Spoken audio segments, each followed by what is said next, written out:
दोस्तों, महान विश्वकर्मा के बारे में कौन नहीं जानता। कहते हैं कि उन्हें मॉडर्न वेपन डिजाइनर के तौर पर देखा जाता है।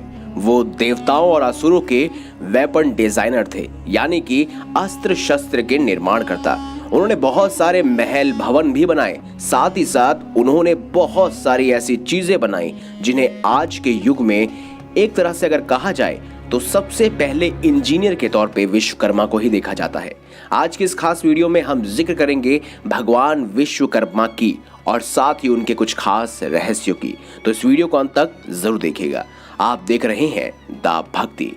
दोस्तों, अक्सर हम भगवान विश्वकर्मा के बारे में सुनते तो रहते हैं, लेकिन बहुत ही कम लोग उनके विषय में जानते हैं।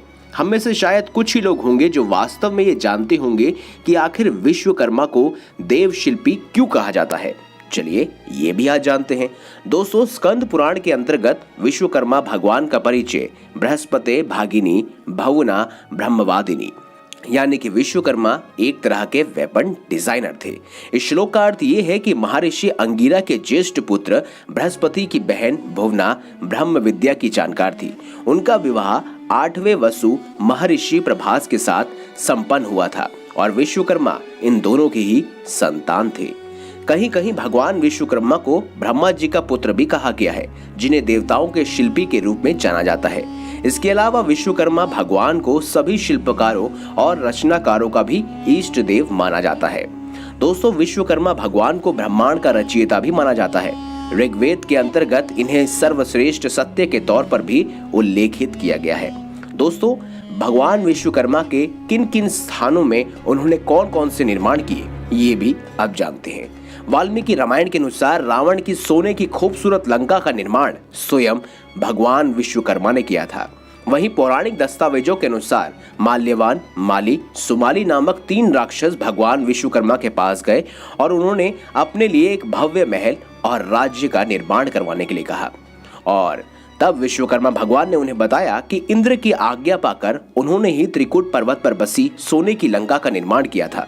तुम वहां जाकर रह सकते हो। इस तरह लंका पर राक्षसों का आधिपत्य स्थापित हो गया। दोस्तों, कुछ स्थानों पर यह पढ़ने को मिलता है कि रावण के सौतेले भाई धन कुबेर के कहने पर ही विश्वकर्मा ने सोने की लंका का निर्माण किया था। इस लंका को बाद में धन कुबेर से रावण ने छीन लिया था। जब रावण सीता का हरण कर पुष्पक विमान पर बैठकर उन्हें लंका ले गया, तब वहां पहुंचने के लिए भगवान राम की आज्ञा पाकर वानर सेना ने सागर का पुल बांधा था। कहा जाता है कि वाल्मीकि रामायण के अनुसार शिल्प कला के निपुण नल नामक वानर, जो कि विश्वकर्मा के ही पुत्र थे, उन्होंने ही राम सेतु का निर्माण किया था। और दोस्तों, जिस रथ पर बैठकर महादेव ने विद्युन्माली, तारकाक्ष और कमलाक्ष का वध किया था, उस रथ का निर्माण भी स्वयं भगवान विश्वकर्मा ने किया था। दोस्तों, महादेव का यह रथ सोने का था, जिसके दाहिने चक्र में सूर्य और बाएं चक्र में चंद्रमा विराजमान थे।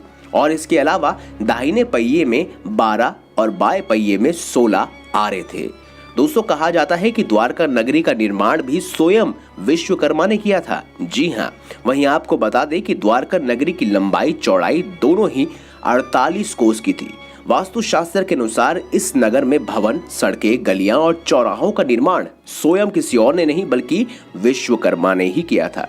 तो ऐसे में आप कहा जा सकता है कि देवताओं के इंजीनियर या आर्किटेक्ट कोई और नहीं बल्कि स्वयं भगवान विश्वकर्मा ही थे। वीडियो अगर अच्छी लगी है तो लाइक करें, चैनल को सब्सक्राइब करें और ज्यादा से ज्यादा शेयर अवश्य करें। मिलेंगे अगली बार एक नई खास वीडियो के साथ। अब तक के लिए बहुत बहुत धन्यवाद।